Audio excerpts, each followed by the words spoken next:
Well, good evening, good afternoon, and good morning from wherever you are listening to. It's the West Yorkshire Football Show Talk Town special, and the headline is this week: Bojan, the main man, but Town dumped out of the cup. Yes, Bojan was a main man, but it's not really the main talking point about this weekend. Good afternoon, gents, to Oliver. Good afternoon over in the Falklands. It is the afternoon over there, isn't it, Oliver? Yeah, that's it. It is 3 hours behind, which I didn't realise before. So I was waiting in the lobby for a good hour beforehand. So I'm really keen to get going. But good evening to you all in the UK. Yeah, we're rate that. Just trying to be prepared, though, Oliver, weren't you? That's all you were doing. That's all you were doing. And good evening to Stephen and to Cal as well. Hope we're both well, gents. Cal, you were over at the game. Let's just not get around it. Let's just go straight in. We're going to go straight in, Cal. I'm going to come straight to you. I'm going to go through the lineups as well, and then I just want your thoughts on. Just tell me about the atmosphere. Tell me how you felt throughout the game, what you thought with the lineup. I'm going to come to Oliver and Stephen on their thoughts on the lineup as well. But it's so important to get, the ideas and the feelings of what it was like to be at the Tough Sheet Stadium over at the weekend. So as we can see, this is how Town essentially lined up. Nichols in goal, Sorensen, Ruskin, your two fullbacks, Low Feeney, centre half, Ledson and Gooch in the middle of the park with Harness, Wiles and Miller and Radulovic up front. Cal, is that how you saw it? That is unfortunately that is exactly how it was. Yeah. Right. Okay. Gents, Oliver, lineup. Are you? What did you make of that one? Seeing that, obviously, it's a cup game. But it seems as if that Town need to get a few more fans back on side. So it was fairly strong. That strong side, yeah. But I mean, if you look at our subs, we had two goalkeepers, I believe, didn't we, or something ridiculous. I'm not sure we expected two goalkeepers to play, but hey ho. Yeah, strong lineup, but. Anyway, I'm sure we'll talk about the result in a minute. But yeah, a strong lineup for Lee Grant there. We certainly will. Steve, lineup wise, what did you make of it as well? I really like Lyndon Gooch, but he's not a midfielder. So apart from that, bog standard. Believe that Bojan start. I think he had to change it slightly, did Grant, but he also had to go pretty strong, didn't he? He couldn't put a load of kids out because he had to win it. So yeah, I wasn't shocked with a lot of the lineup, but this thing about Gooch being in midfield is not for me. Okay, right. Thank you, Steve. We've got some comments coming in as well. So thank you very much for them. Really do appreciate them. I'm going to go through them very shortly. In fact, we might as well go through them now. Dirty A says when Bojan is a headline, it shows how poor we are. I'm gonna defend Bojan here because I think he is a very good finisher. So come on, Dirty A, give him some backing, please. Come on. Michael says another defeat. Radulovic scoring a goal again. Missed chances and poor decision making. Poor performances by Ledson, Wiles, Harness again. Toxic atmosphere towards Town players at the end of the match. And Ian says Charles on the wing. What's that about? And he's also fed up of predicting we will lose. By the way, can I just point out the title? I make the titles. None of these lads make the titles, right?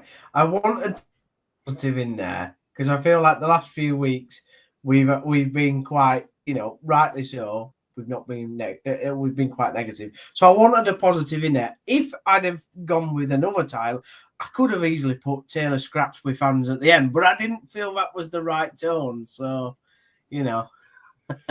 Yeah, I feel like you've tried to put something in there, haven't you, Steve? So I'm sure everyone appreciates that. Cal, you were there. You were there at the game. You spent your hard-earned money to travel over to Bolton. I believe you took some family with you as well, which is a lovely sentiment in the FA Cup. That's kind of what it's about.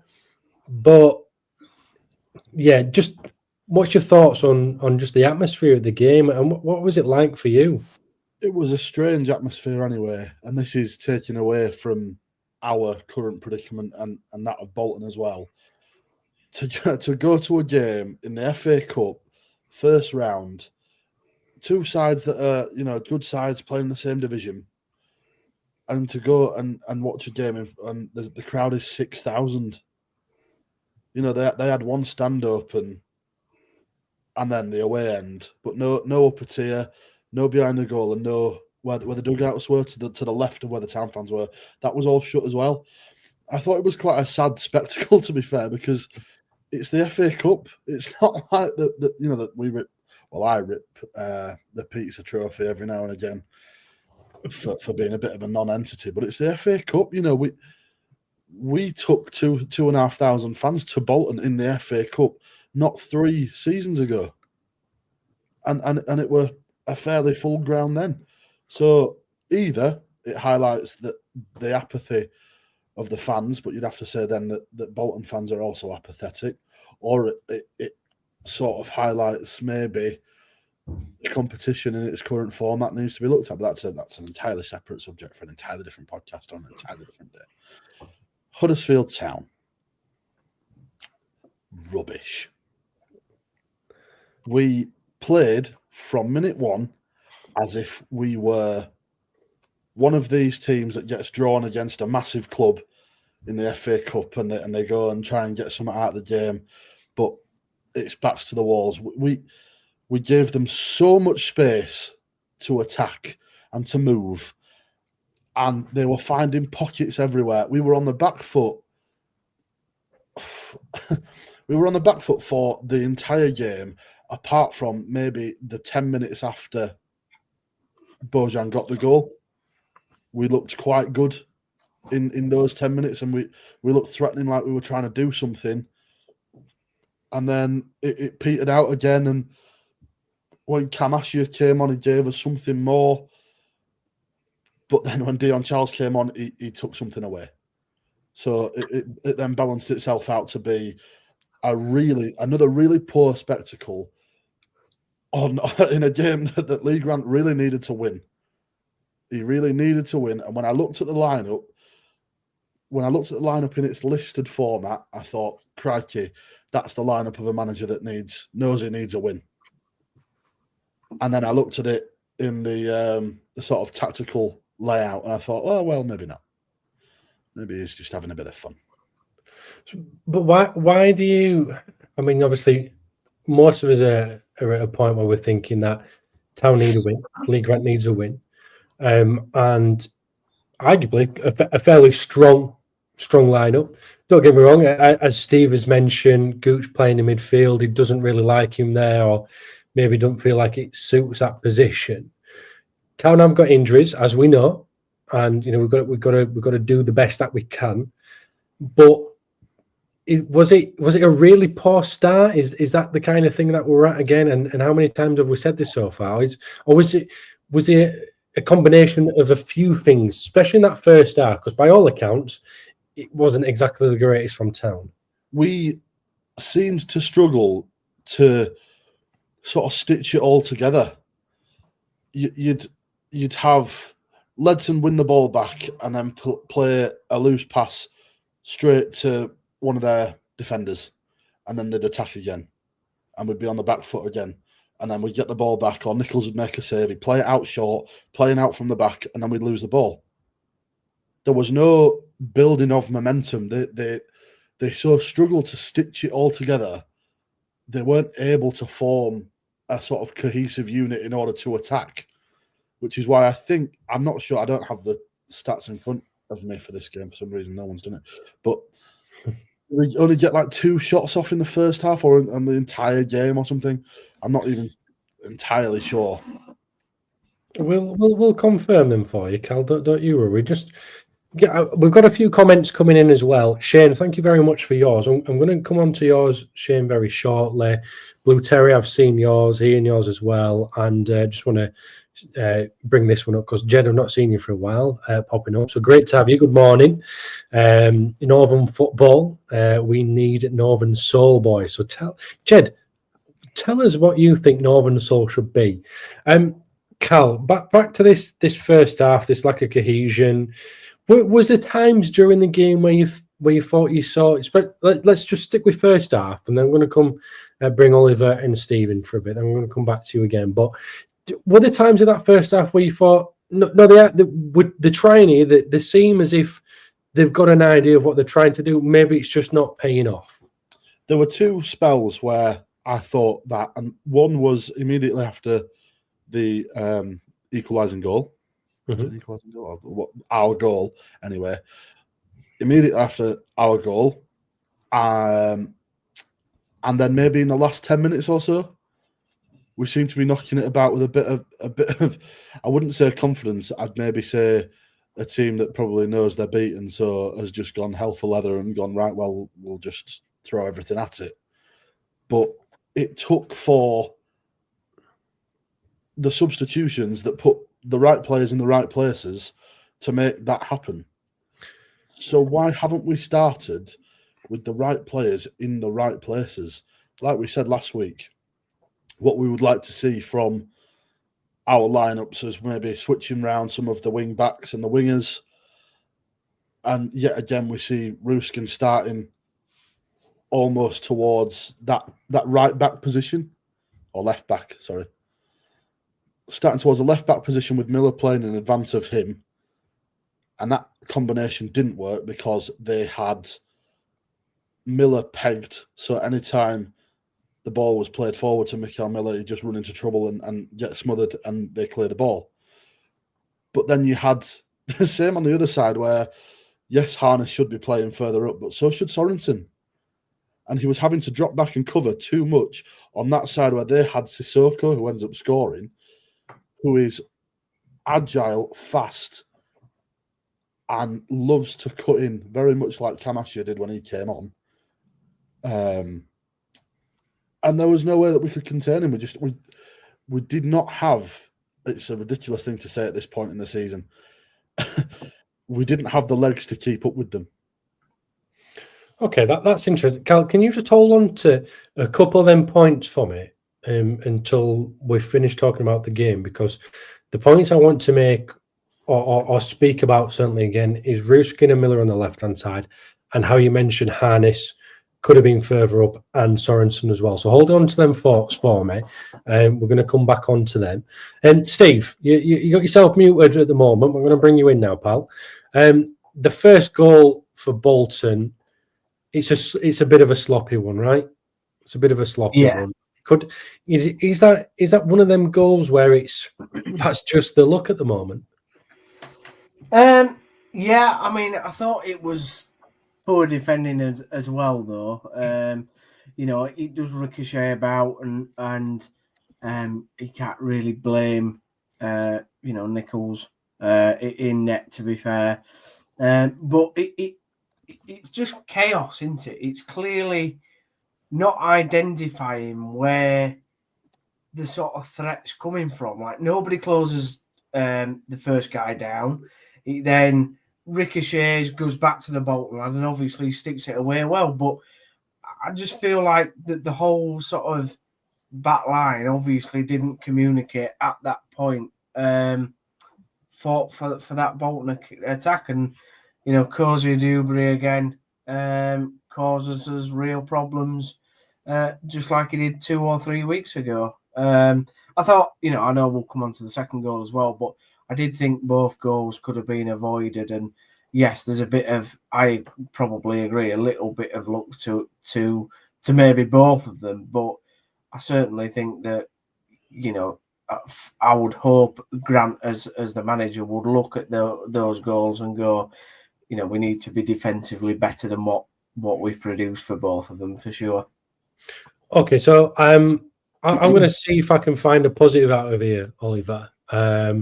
Especially when we're talking about the goals that Town conceded. Could you argue that there weren't well-worked goals by the opposition? There were just that bit of pot luck, and sometimes that's just the way the cookie crumbles, right?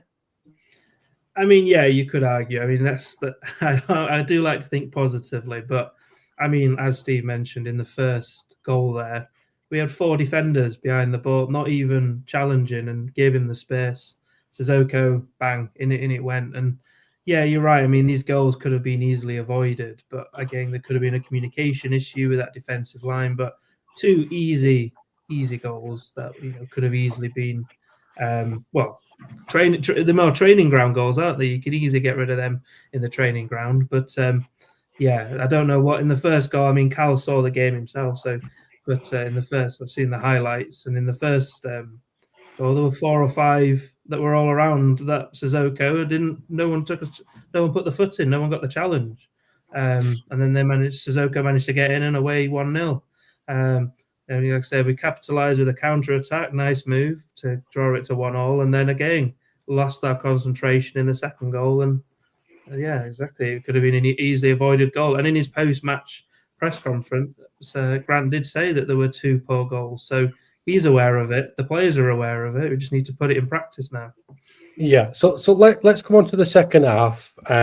Michael says poor defending for both Bolton goals. Cal, you mentioned in our group chat, we were asking about the game and kind of stuff like that, and our chat for when we organise and put our comments in on the way we think about things. But you said, I think you mentioned something about not as many fans coming out for the second half. Was that just a genuine people going home, not too fussed about coming back out? Was everyone deflated with what they'd seen in the first half?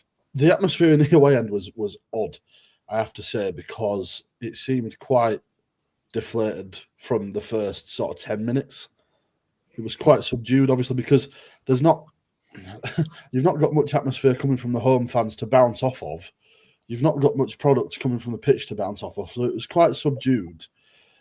And the Town fans obviously tried to make a bit of a racket and get behind them, and then they give the ball away, or Bolton would go on the attack and look really good and start doing sort of intricate passing moves and sort of playing styles that we should be able to do but haven't been doing. It sucks the life out of the away end. Brilliant chant. Our scoreboard's bigger than yours. We're only here because it's a tenner. Or a good one. Did you start these chants? You're the influence here. I was a good boy this week because I was in the company of a small child, so I had to be a good boy. Apart from in the last, I think maybe 5 minutes, when we put a shot wide and I lost my head, and then I had to say, "Don't repeat that." Don't whatever I just said. That wasn't said. Don't tell anyone. Cal losing his head shot. Nah, not me, mate. Not me. Cal, obviously 1-0 down at half time. You're there. Have you seen a reaction that you would have expected to see, that you would have wanted to see coming into that second half? I know you've already mentioned that, yes, there was a bit of a spell with when Town scored and towards the back end, but was that did you get the initial reaction that you wanted? You know what? No. I thought when the players came out, and I thought it was a really strange reaction, to be fair, that might speak volumes or might be a bit of nothing. They look quite lethargic. You know, when they do that, I don't know why this has become a thing in modern football, that before they come out, they do like a little running drill. Mm-hmm. No one seemed bothered. The players were just walking through it and then going and getting into position. No one seemed up for it. There were no sort of spring in the step. I don't know what was said at half time, or how many times we said that this season. I don't know what's been said at half time, but what's happened. There were no sort of, right, we're chasing the game, but we're shooting towards our fans now. So let's go out and put on a bit of a show for them. There were none of it. It started in very much the same vein as it ended. And that set the scene really for what were coming. And then, we scored. And just very, very, very quickly, to go back to, I think Oliver's point there about it was a training ground goal to concede, especially the first one. Ruskin actually comes and makes a really good block. One of their players gets a shot off from outside the box, and he makes a really good block, but then finds himself massively out of position in trying to stop Sissoko getting his initial shot off before the rebound.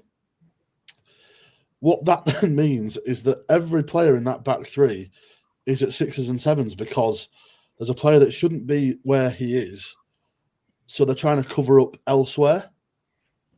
It's a real mess. When you watch it back, it's a real mess of communication. We are so sloppy around the box. There's nobody picking up their men, which allows for a player like Sissoko to be stood free to essentially tap the ball into the net. That's all he had to do. You could tell. I wasn't there, and you could tell on the highlights how there was just absolutely no talking in the whole of that. 4 Town players end up on the floor when the ball is in the goal. There's 4 Town players on the floor. You sort of think you're going after one player. How has that happened? Yeah. But what I don't get is you've got like you. I talked a lot last week about Ledson last week, so I won't go on about him. But you've got Gooch obviously in that midfield as well. So you've got 2 very, very, very defensive-minded players. And I don't understand why we've conceded a goal like that. I can't get my head around how we've somehow managed to make ourselves look even worse than we should have. To be honest. Okay, let's try and move on a little bit. Okay, let's talk about our goal, and then let's have a roundup of the game. Then I've got some comments to bring in from Jed and from Mark as well, from Ian. Steve, it was a decent goal from Town. Yeah, it was a great break. It was a good move. It was a lovely cross. I mean, the cross is literally perfect. And to be fair, I think that's where Bojan's probably best. Where he don't have to think about it. Where he's just it's natural for him to sort of do that.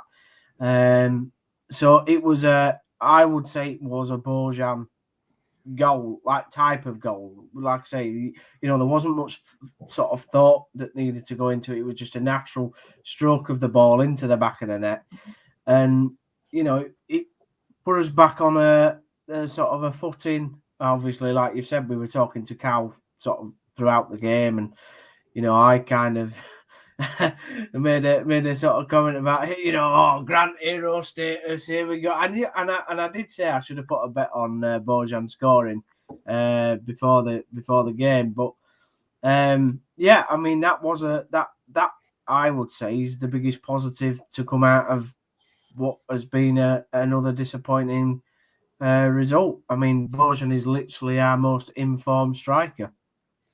Is it? When you look at things, thoroughly enjoyed was when he scored, and his celebration was just full of anger. He boots the sponsor board. He's getting like that in front of Town fans. I'm like, brilliant. He wouldn't say Cal, didn't he? He wouldn't say. But also, did you notice that? And I don't know where obviously, Cal, you can give us a better thought in this because you were there, but.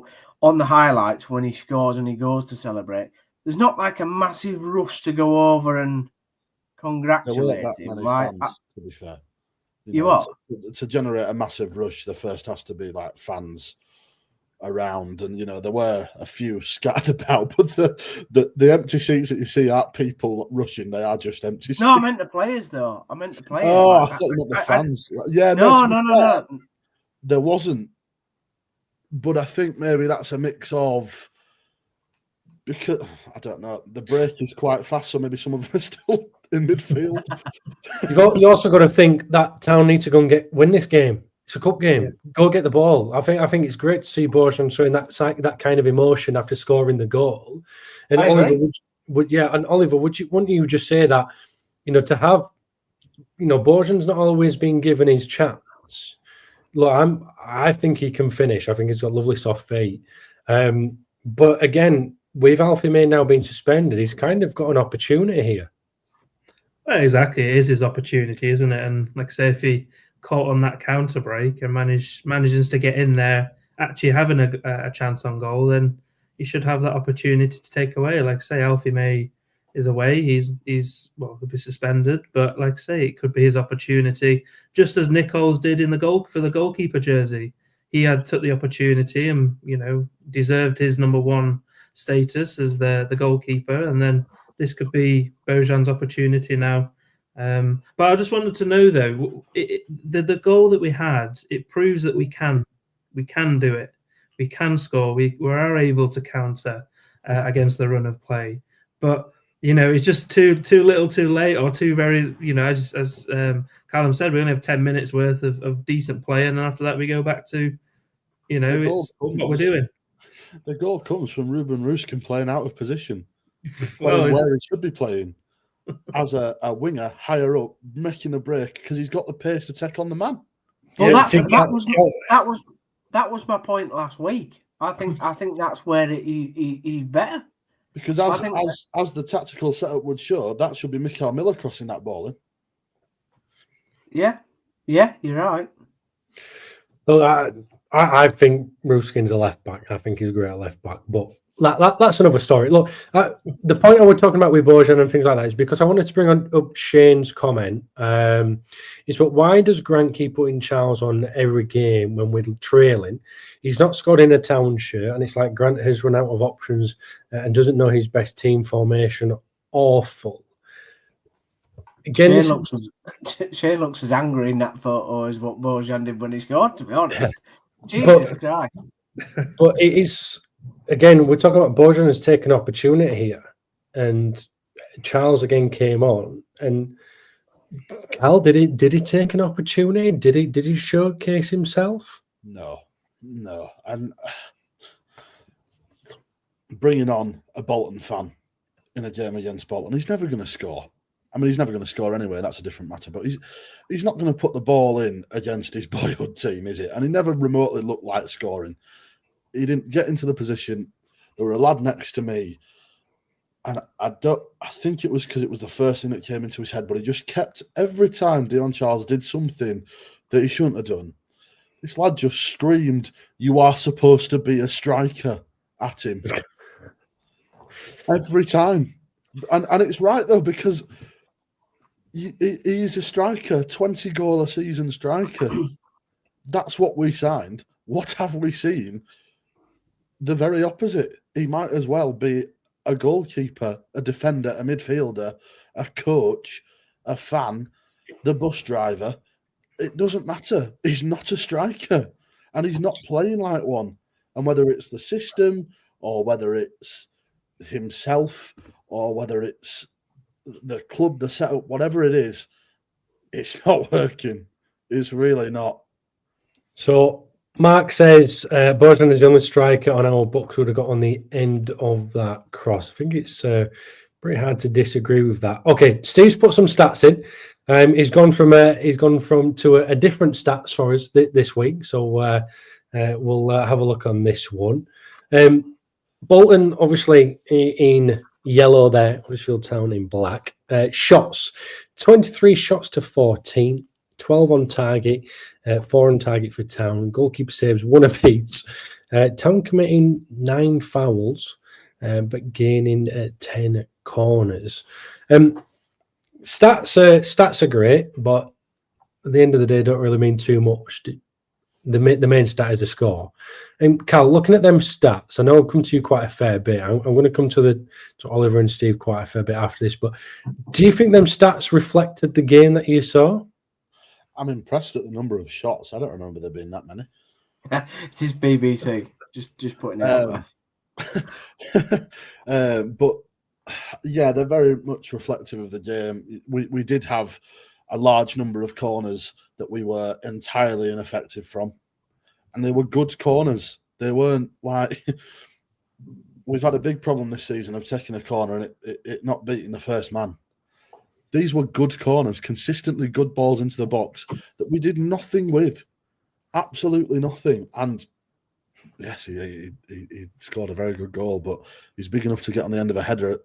Do it from a corner. Well, any of them. There's so many large players in that team. Yeah. It's starting to wind me up again. But we did have a ridiculous number of corners not converted. The shots, it's surprising because it felt like they had that thing that we don't have and haven't had under Lee Grant, which is they weren't trying to pass rounders and pass around the box and pass the ball into the net. If they saw a gap, they'd look up and have a shot. And it forced Lee Nichols into a number of quite good saves. Ultimately, yes, we lost the game, but he did. We could have quite easily been 3 down by half time.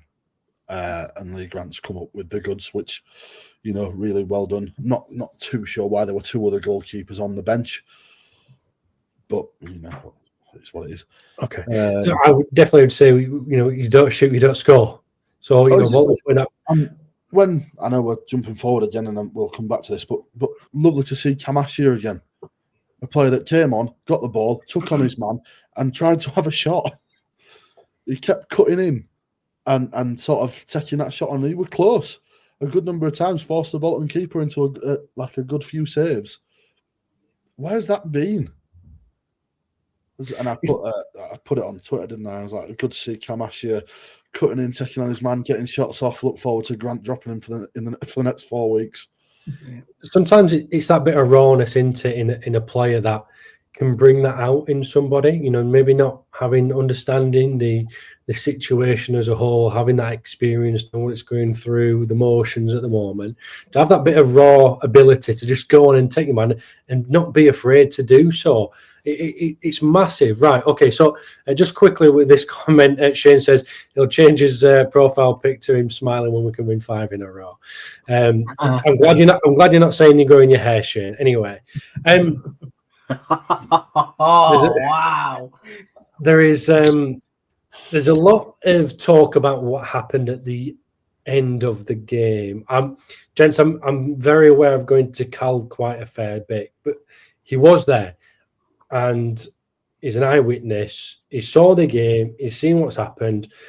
Oliver, Steve, you are going to come in a lot more after this. But Cal, what did you feel happened at the end of the game? Michael's put it in the comments saying Joe Taylor arguing with the fans at the end of the match. When the full-time whistle went, please give me a crowd reaction. And then what happened afterwards? Did players come across? Did they go down the tunnel? Every player, to their credit, came over to them Town fans and they got an applause for doing it. Lee Grant then comes over to the Huddersfield fans, and that's when it starts to sort of turn. And fans are booing. There's videos on Twitter, I'm sure people have seen, of some of the comments that have been levelled at him. And some of the players stick around, and there's some young children at the front sort of waving the players over, and players start giving their shirts. Ashley gave his shirt, Bojan gave his shirt. Joe Taylor goes over to give his shirt. And when he steps over the barrier, walks towards, because the away end, so the chairs are sort of here. There's a concrete bit with a barrier. Then there's a sort of another bit, sponsor board pitch. So they've got a little bit to get over before they get to the fans. So Joe Taylor comes over as if to give his shirt. And what I think's happened is there's a Town fan behind whoever was wanting the shirt has started having an absolute, giving Joe Taylor some dog's abuse. Absolutely fed up with what he's seen clearly and what's going on currently. But he's directing it all at Joe Taylor. What has been mentioned has happened. I did not see, so I cannot say for certain that it did happen. Some people saying that Joe Taylor was spat at by a Town fan. I didn't see it, so I'm not sure that it happened. But some people were saying that happened. Joe Taylor is then led away by, I think, Sorensen and Feeney, but I'm not sure.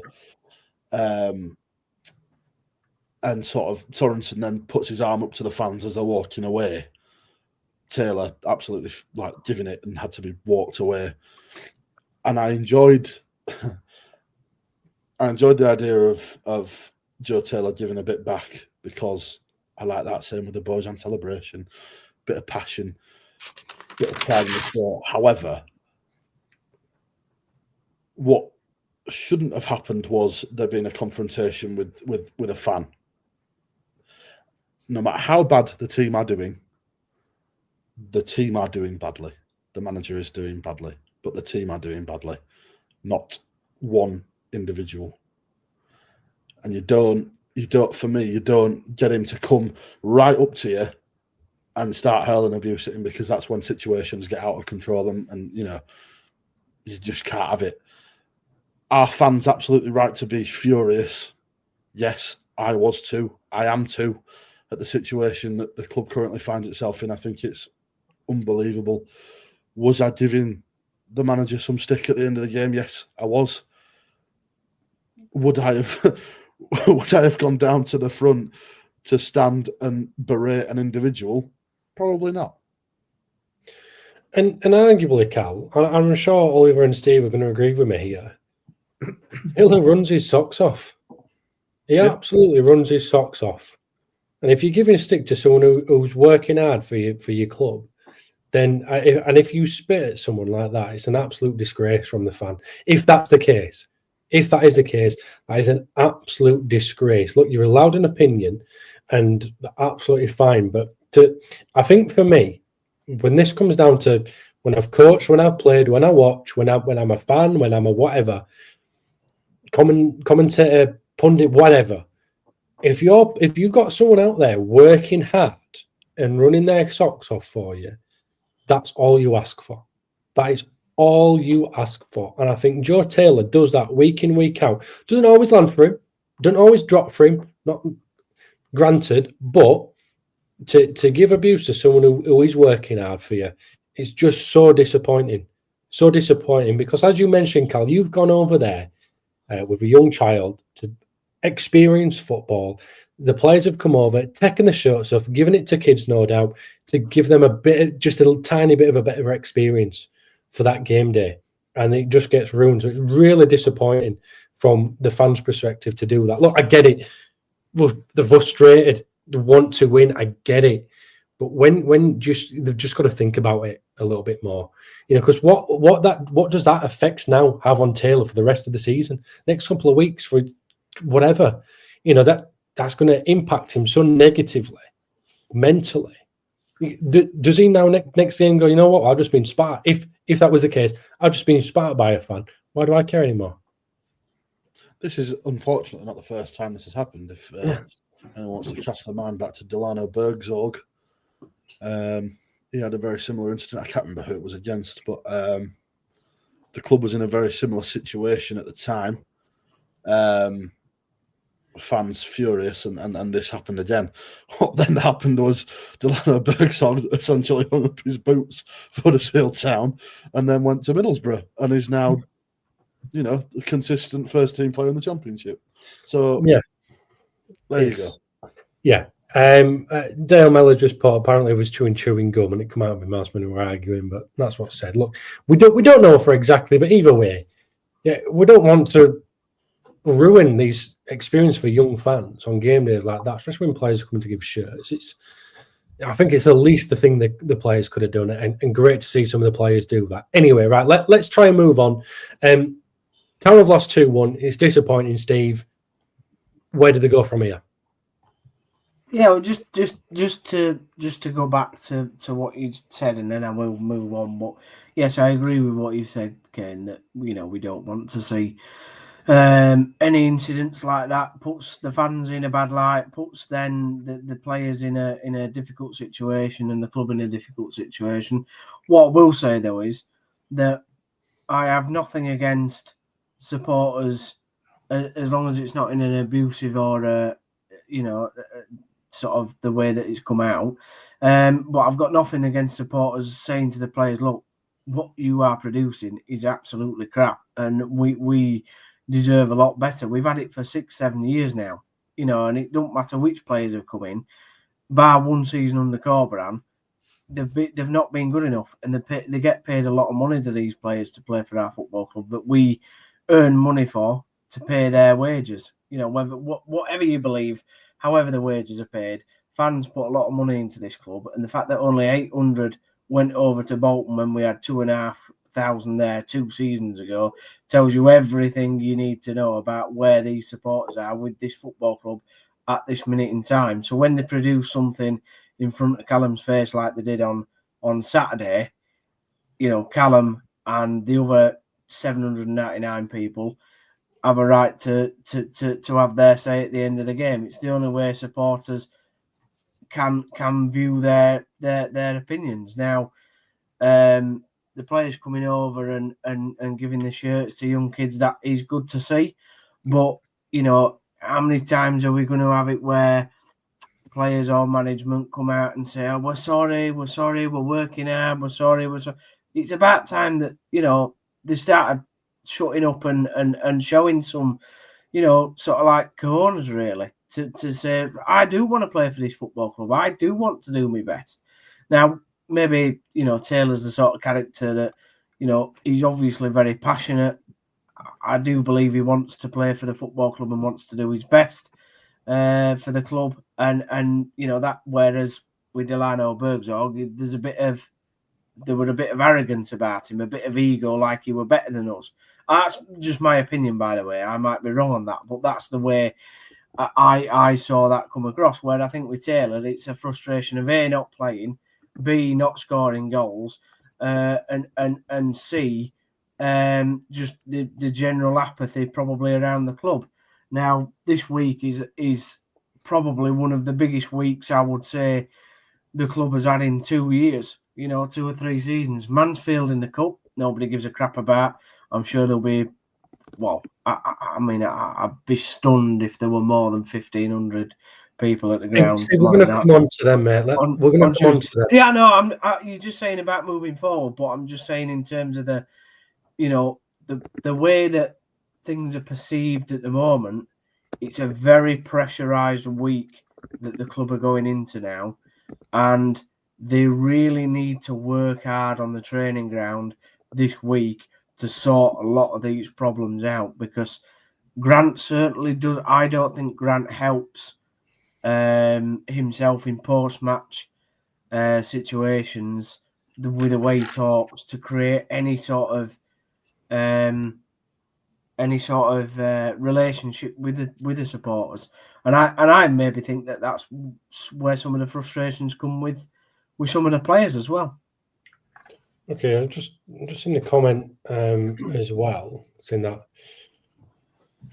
apparently Gooch was injured, but also it's a planned sub. So is that kind of where we're going with Steve? You're not too sure what is true, what's not true. Is that something you're thinking at the moment when you're listening to Lee Grant? Well, he said that he come off with an injury, didn't he? I mean, he said that he came off with an injury, and then 30 seconds later in the press conference said that we'd planned to take him off at half time. Yeah, it makes no sense, does it? It does not ring true at all for me, that at all. No, and to me, Cal, I don't know about you, and certainly you, Oliver. When you listen to that, that to me doesn't create trust.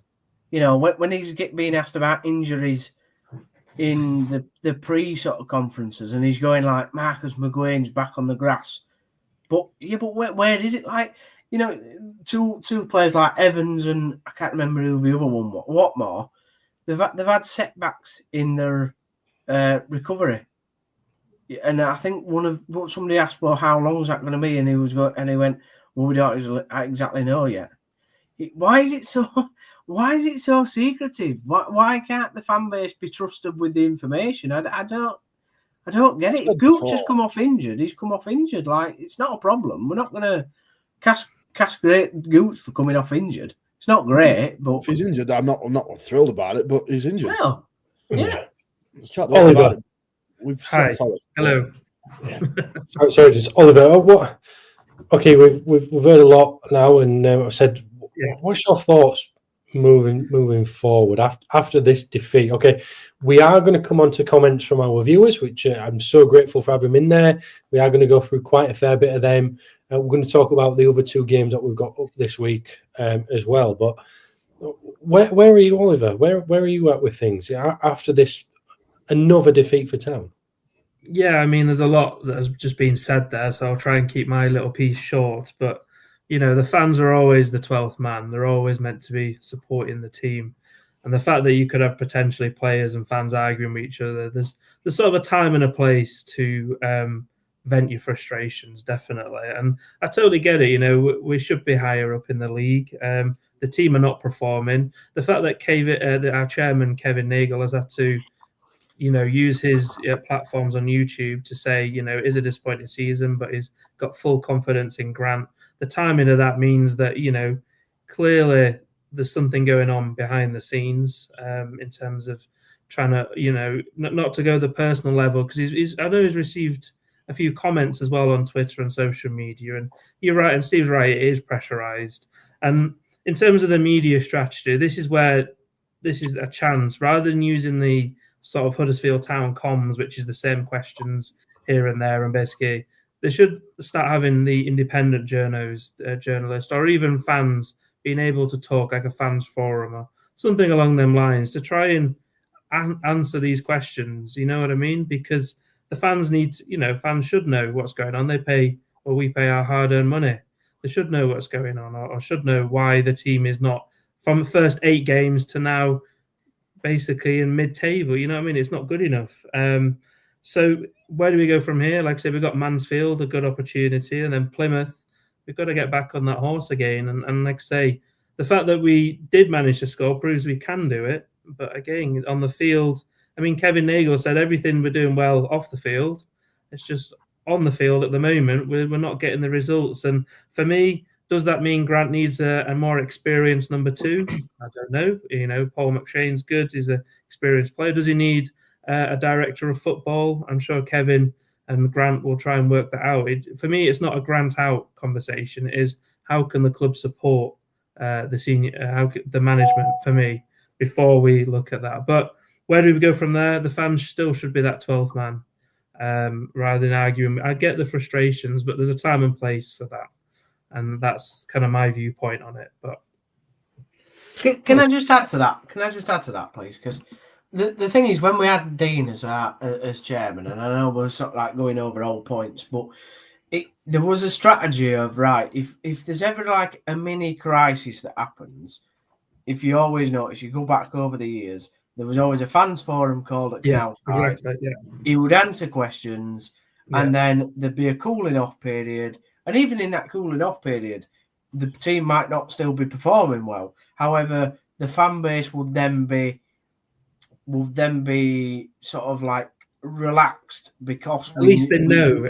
There was a strategy that was told to us, whereas now that the pressure is never taken off, because there's never that ability to have a conversation. So it's like the kettle is always on boil. Yeah, and I don't think there's ever been able to have that sort of release mechanism. I mean, like I say, the comms team at Huddersfield, brilliant. You know, the graphics are amazing, brilliant, work hard and things, but you know, they can only ask certain types of questions. You know, I've worked in comms, in football comms before. I absolutely get it. Whereas if they have a fans forum, then at least the fans can ask their questions and get their answers. And if there are some sensitive questions, then fine, you know, highlight that. But I think that's something, because if the fans don't know what's going on, then it's all up in the air. Rumours happen, and then it starts spiraling on social media. Before you know it, you've lost the fans without, you know. So, yeah, I do think there should be a bit more comms with what's going on. Well, with Huddersfield, you know, not just from the comms team, but from fans, so fans are able to ask these questions. Yeah, so Oliver, basically, you just want to be able to talk to people in the club to find out a system of what's happening. We see a lot of things. I think we see a lot more than most football clubs. But I think because of the situation where we know this club has spent money and we all believe this club should be doing a lot better, we want to know why that's not happening. And I think that's what fans want to know, aren't they? Right, okay, I've got some comments to go through. I've got quite a few, actually, that we've not already gone through. And then we can have a little bit chat about the next 2 games. And then we'll see what everyone thinks on. I mean, last week, most of us twisted. Are we still twisting? this week. Ian says, this was earlier on, he's fed up of predicting that we lose. Blue Terrier at 970, it's time for Grant to go. Ian says he's heard it from a good source that players have given up on Grant.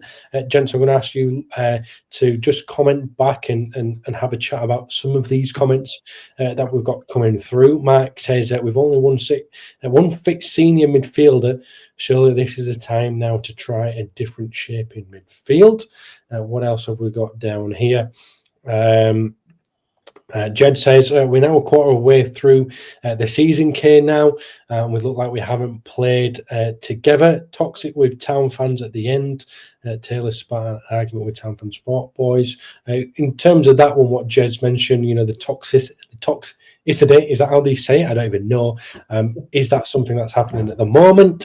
Ian, again, it's getting tedious analysing every game. Not us guys, hopefully not.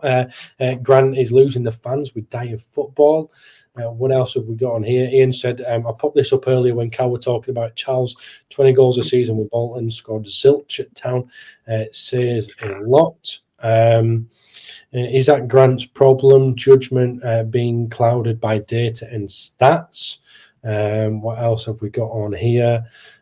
Our two main gun strikers, May and Taylor Argan, what a shambles. Nagel backing Grant in Friday's HTTV video. Oliver, I'm going to come to you first, Wood. Anything to talk about through them comments? I mean, I'll be open and honest. This Grant out debate, and I'm sure people would disagree with me, and that's absolutely fine. I don't think at the moment it is a Grant out. It's a Grant in. The reason why I say this, bear with me, is because is it him as the problem, or does he have the support of the club? In terms of, does he have the right assistants in place to help him? We've got Paul McShane and etc. as our assistant managers. Neil Warnock, he had Ronnie Jepson, and it worked like a treat. They were both working well with each other. We don't have a director of football either, and maybe that's something to look at. And like I say, the timing of was Kevin Nagel there against Bolton? I can't remember, but it was there against Wickham and Bolton. So he was watching the game clearly. So he'll be having conversations with Lee Grant about how he, as the chair, can support the management team moving forward. And usually, in any job, that usually happens if there is a problem, and then if there's still a problem after a couple of months or a month, then maybe it's time that is over. But clearly, Kevin Nagel sees something in Grant. Otherwise, he wouldn't have hired him, would he? So, at the moment, I don't think it is time for Grant out. I know I'm definitely the minority at the moment, and that's fine.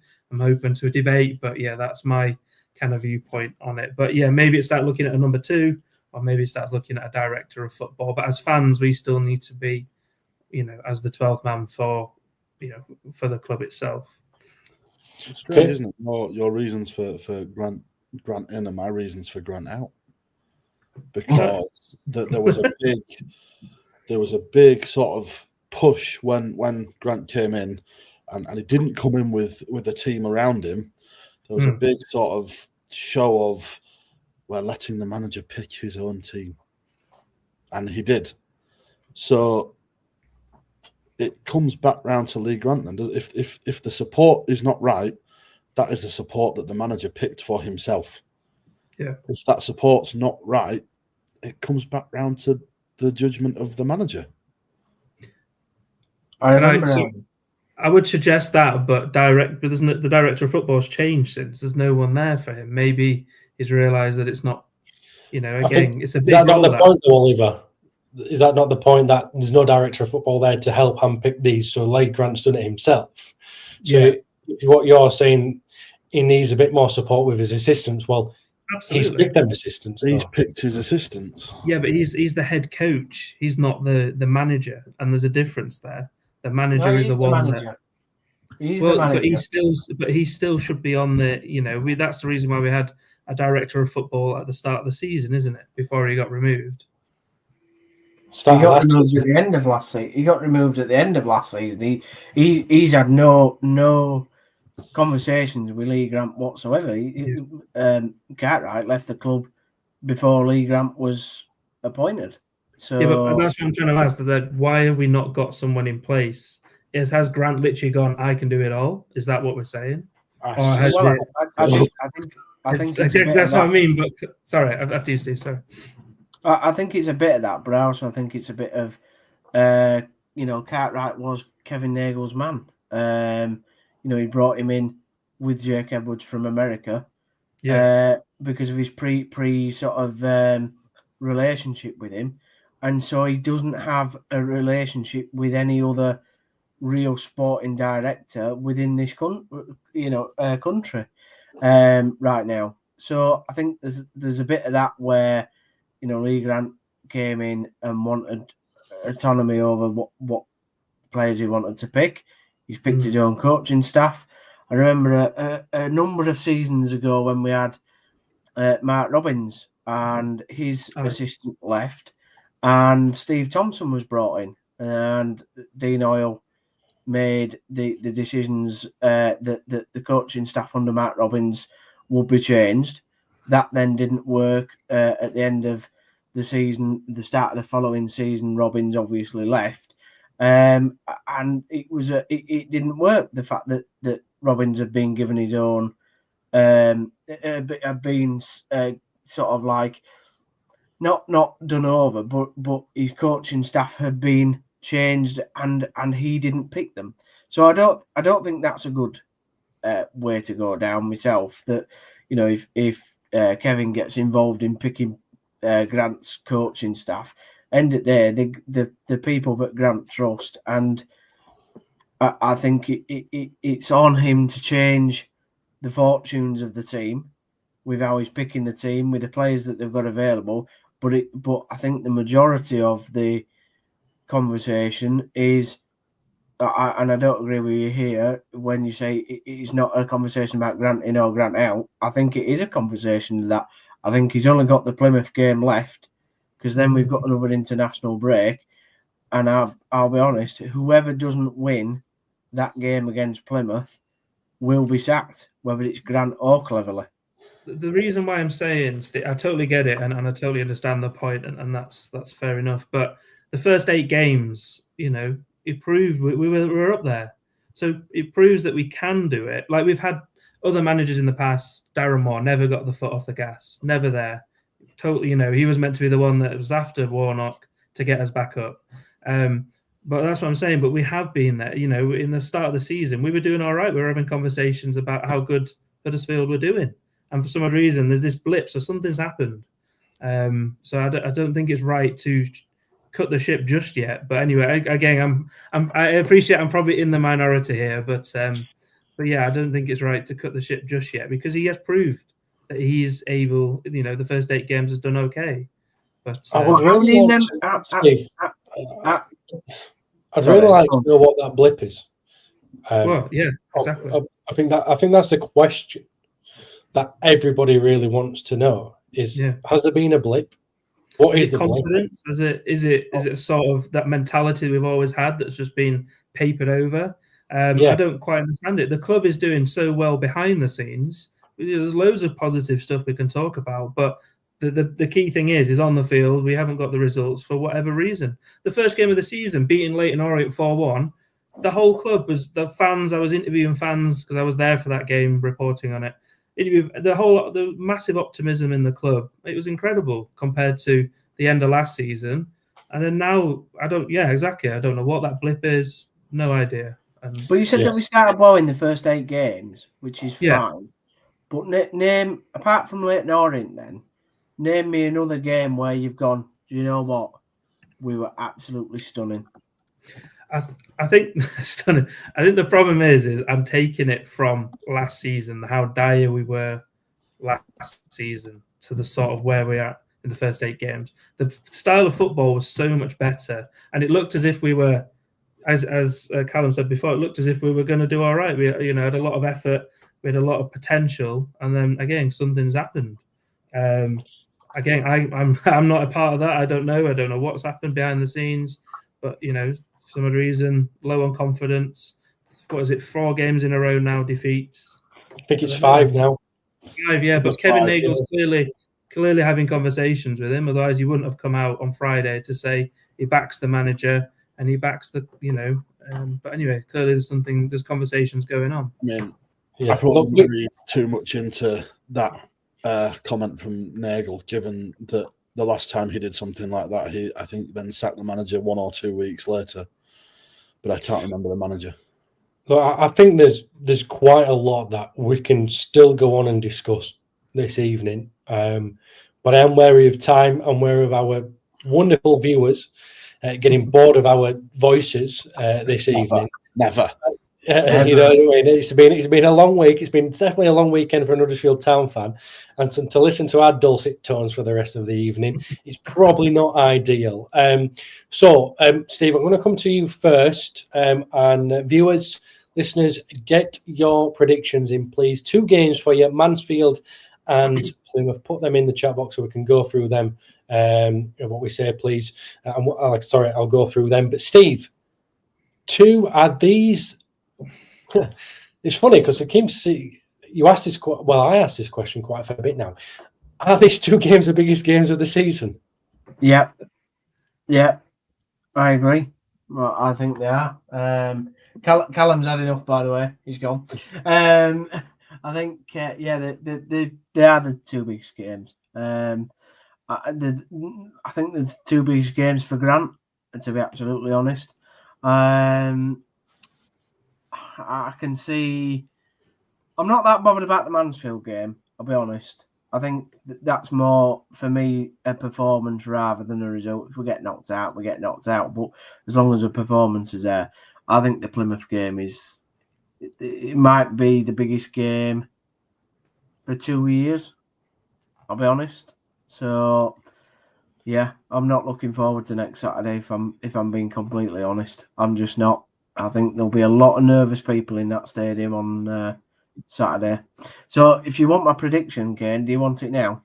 I'm going to come back to you, mate. I'm going to come back to you, buddy. But, as you mentioned there, it could be the biggest game in 2 years. And Jed says as well, Plymouth game, season defining. Oliver, do you agree with Steve? Yeah, I mean, Plymouth are a League One standard team, aren't they? Really. So yeah, we should. I say should. I should never say that, but anyway, we should be getting a result there with a lot of pressure. With especially if our goal is to get out of the league, we should be beating the likes of Plymouth Argyle. That's going to get clipped up, Oliver. Yeah, I'm gonna put this to Stephen, Oliver, once I've asked Cal, because you've kind of both glossed over the Mansfield game. Cal, if Town don't win that and don't go through that group, that Mansfield game can't happen. No easy feat, by the way. I'm just looking now. Mansfield are currently not lost in 7. Clough's got them playing a really good setup. Nigel Clough, is it Nigel Clough that's still in charge at Mansfield? Yeah, not Brian. No, not Brian. Nigel Clough's got them playing some really good football. The system's it's decent. They don't have the budget, but they're punching above the weight at the moment. And if Town don't go through, again, is that another season-defining moment, Cal?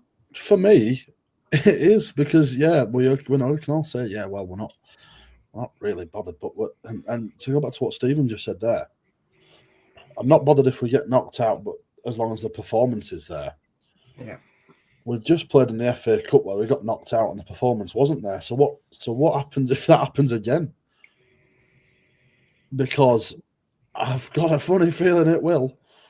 Yeah. And I can't see us picking ourselves up off the canvas, which is a ridiculous thing to say, in the EFL Trophy at home. I just can't see us beating him. So what then? Do we then give Lee Grant the biggest game of the season to potentially do what we've been doing for the other games of the season?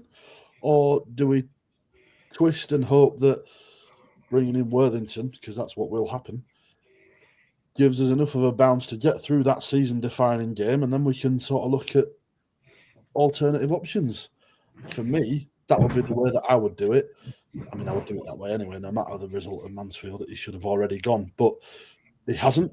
He'll get the Mansfield game 100%, and we'll probably get a good number of games afterwards. Don't matter.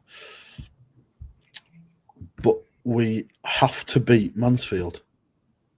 There are no two ways about it. If we, as a top-performing League One side, cannot get out of that group, that is ridiculous. And that is it should be such an embarrassment. Because look who's in that group. Mansfield are the best team. I'm about to say, Cal, that's not disrespecting Newcastle under-21s, Harrogate Town or Mansfield, is it? Look, gents. Yes, it is. Because I guarantee you that Harrogate, Mansfield and Newcastle under-21s probably haven't spent the money combined that we've spent this season. No. So, yes, or it last, is. Or the last. season before, or the season before that. So, yes, it is slightly disrespectful, and I apologise to any Harrogate, Newcastle under-21s or Mansfield fans that are currently joining us this evening. I'm very, very sure they'll appreciate your apology, Cal. I think we are going to get very, very close to wrapping up. So I'm going to go through a few more comments and then I'll have your predictions, please, gents. But we've got one from Dale says, if we bring in a director of football, I'm pretty sure he will want his own head coach to match his own ideas. Ian says, do we get a director of football as a scapegoat if things do not get better? Mark says, lots of reasons for the dip. Injuries is one, but I think team finds it too easy to play against us. We don't adjust tactically enough, players not being challenged enough or motivated. Ian again, Grant and Nagel are the ones to blame for the spiral of the club. Dale again, we've got results early season because our rival head coaches didn't know our system when now they do, and we're too easy to play against, and Lee Grant hasn't got a clue how to change a game midway through. Jed said, listen, Kaine, you said earlier in the season, give him 12 games. Well, here we are.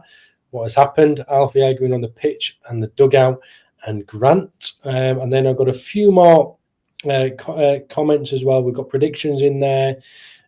Jed says, you say Grant should go. Cal, who do we get? Again, plenty of coaches out there, I think, who probably wouldn't want the job at the moment. But I think there's people out there. We're not going to discuss it.